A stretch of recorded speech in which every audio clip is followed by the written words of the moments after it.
بہت سارے لوگوں کے روزے تباہ و برباد ہو گئے اس ایک کلپ کی گمراہی کو سننے کے بعد۔ وہ کلپ کیا ہے؟ اس میں ایک موصوف ہیں جو حدیث میں اپنی طرف سے جھوٹ ایڈ کر کے لوگوں کو گمراہ کر رہے ہیں۔ وہ کیا حدیث ہے؟ اللہ کے نبی نے ارشاد فرمایا جب فجر کی اذان ہو اور تمہارے ہاتھ میں کھانے کا برتن ہو تو تم اس کھانے کو کھاتے رہو، تمہارے روزے پہ کوئی فرق نہیں پڑے گا، تم دوران اذان فجر بھی کھا سکتے ہو۔ ابو ہریرہ بیان کرتے ہیں رضی اللہ عنہ کہ رسول اللہ صلی اللہ علیہ وسلم نے فرمایا تم میں سے جب کوئی اذان فجر سنے اور برتن اس کے ہاتھ میں ہو تو اسے نہیں رکھے، یعنی کہ کھاتا پیتا رہے، یہاں بلکہ اپنی ضرورت پوری کر لے۔ کھانا پینا بند کر لو، روزہ بند کر لو، یہ شریعت کے خلاف ہے۔ اللہ کے رسول صلی اللہ علیہ وسلم کی حدیث ہے سنن نبی داود کے اندر کہ آپ کو بلال کی آذان جو ہے وہ سحری کھانے سے روک نہ دے، اگر تمہارے برتن کے اندر کوئی چیز موجود ہے تو تم جب تک اسے ختم نہ کر لو تم کھاتے رہو، اذان ختم بھی ہو جائے اور اگر کھانا آپ کے پاس ضرورت بھی ہے کھانے کی اور وہ آپ کے پلیٹ میں یا برتن میں موجود ہے تو آپ کھا سکتے ہیں۔ اب یہاں پہ جھوٹ کیا بول رہا ہے؟ دیکھیں حدیث پاک کے الفاظ دیکھیں، قال رسول اللہ صلی اللہ علیہ وسلم، اللہ کے نبی نے ارشاد فرمایا اذا سمع احدکم النداء، جب تمہیں اذان کی آواز آئے۔ اس نے اپنا غلط مسئلہ ثابت کرنے کے لیے کیا بولا؟ اذان فجر کی آواز آئے اور تمہارے ہاتھ میں برتن ہو تو تم کھاتے رہنا۔ اس حدیث میں نہ فجر کا ذکر ہے اور نہ رمضان المبارک کا ذکر ہے، صرف حضور علیہ السلام نے ارشاد فرمایا اذان ہو رہی ہو، اذان کی آواز تمہارے کانوں میں پڑے اور تمہارے ہاتھ میں برتن ہو تو اذان کی وجہ سے کھانا چھوڑو نہ، اپنی ضرورت پوری کر لو۔ اس سے کہاں ثابت ہو رہا ہے کہ یہ فجر کی اذان کے لیے تھا اور رمضان کی سحری کے لیے تھا؟ اس ایک مسئلے کی وجہ سے لاکھوں لوگوں نے اپنے روزے برباد کیے ہیں۔ وہ ایک بندہ مجھے ملا، وہ کہتا ہے میں نے تو پچھلے 2-3 سال سے اذان کے دوران بھی کھاتا پیتا رہتا ہوں کیونکہ میں نے حدیث کا ریفرنس دیکھا تھا۔ وہ مولوی صاحب بتا رہے تھے، وہ بھائی حدیث کے ترجمے میں ڈنڈی مار رہا ہے، عربی کے اندر صرف ندا کا لفظ فجر کا لفظ ہی نہیں ہے۔ اور دیکھیں اس حدیث کے مقابلے میں بخاری کی حدیث دیکھیں، بخاری شریف میں حضور علیہ السلام نے ارشاد فرمایا جب بلال اذان دیں تو کھاتے پیتے رہو کیونکہ بلال رات کو اذان دیتے ہیں، اور جب ابن ام مکتوم اذان دیں تو کھانا پینا بند کر دو۔ اور آگے اسی حدیث میں لکھا ہوا ہے ابن ام مکتوم کب اذان دیتے تھے؟ جیسے فجر کا وقت شروع ہوتا تھا ابن ام مکتوم اذان دیا کرتے تھے۔ اتنی واضح حدیث ہے کہ بلال تہجد کی اذان دیتے ہیں، تم کھاتے پیتے رہو، ٹینشن میں نہیں آؤ۔ ابن ام مکتوم کی اذان سے پہلے پہلے تم نے اپنا کھانا بند کرنا ہے۔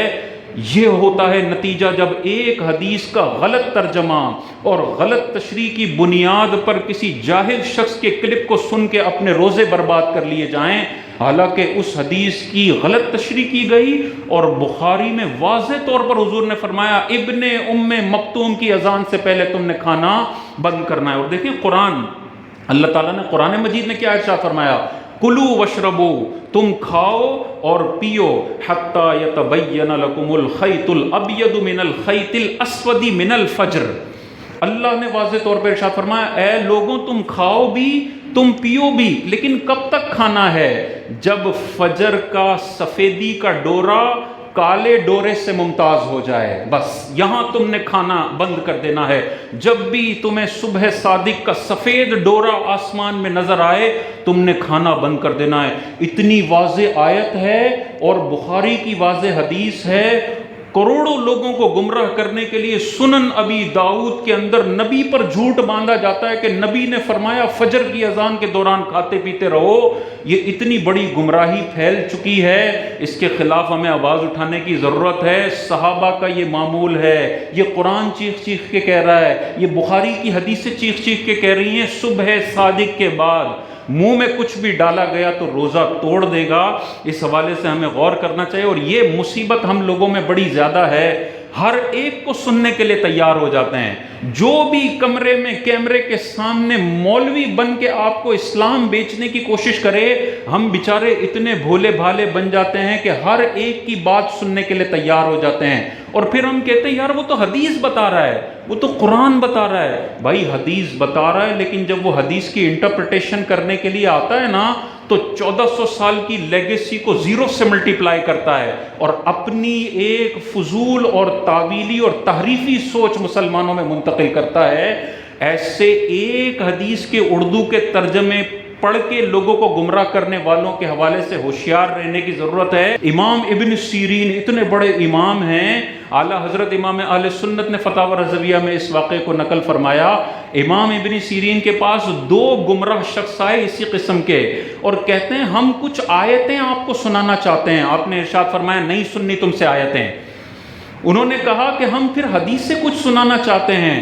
امام ابن سیرین نے فرمایا تم سے نہ میں قرآن سنوں گا نہ تم سے میں حدیث سنوں گا۔ وہ چلے گئے، شاگرد کھڑے ہوئے، فرمایا امام ابن سیرین کو کہ وہ قرآن ہی سنا رہے تھے نا، وہ حدیث ہی سنا رہے تھے، سن لیتے، اس میں کیا مسئلہ تھا؟ آپ نے تاریخی جملے ارشاد فرمائے کہ یہ قرآن تو سنا رہا تھا لیکن قرآن کے بعد ایک تحریفی تعویل میرے سامنے پیش کرتا، اور اگر وہ میرے دماغ میں رہ جاتی تو میں ہلاک و برباد ہو جاتا۔ یہ ہمارے ائمہ نے سکھایا ہے کہ جاہل اور نیم حکیم سے تم نے قرآن بھی نہیں سیکھنا اور حدیث بھی نہیں سیکھنی ہے، کیونکہ یہ قرآن حدیث تو بتائیں گے اور بیچ میں انورٹڈ کاماس کے اندر وہ گمراہی پھیلائیں گے کہ جس کی وجہ سے لوگوں کے روزے بھی تباہ ہوں گے، دنیا میں بھی ذلت بنے گی اور آخرت میں بھی انسان ذلیل ہوگا۔ ہماری عوام اتنی جرت مند ہے کہ کہتی ہے سب کو سنو اور جو پسند آئے اس کی بات لے لو۔ او بھائی، پھر تو قادیانی کو فالو کرنے والے بھی آپ کو بڑے بڑے سائنٹسٹ ملیں گے، بڑے بڑے سائنٹسٹ ہیں جو مرزا دجال کو نبی مانتے ہیں۔ یہ کیا ہوا؟ یہ باتیں سن کے ایک اتنا انٹلیکچولی ہائی بندہ جو سائنٹسٹ ہے، جو دنیا اس کو مانتی ہے، وہ قادیانی ہو گیا۔ کیسے ہو گیا؟ یہ گند سننے کے بعد بڑے بڑے ذہن بھی تباہ و برباد ہو جاتے ہیں۔ تو ہماری تو کوئی حیثیت نہیں ہے، اپنا معمول بنائیں بدبخت لوگوں کو اور بد مذہبوں کو میں نے نہیں سننا ہے۔ کوئی بھی صحابہ کے خلاف بات کر رہا ہو میں نے نہیں سننا ہے، کوئی بھی اہل بیت کے خلاف بات کر رہا ہو میں نے نہیں سننا ہے، انبیاء کے حوالے سے کوئی ہلکا جملہ بولنے کی کوشش کر رہا ہو میں نے نہیں سننا ہے، 1400 سال کے بزرگان دین کو کوئی گالیاں دے رہا ہو میں نے نہیں سننا ہے۔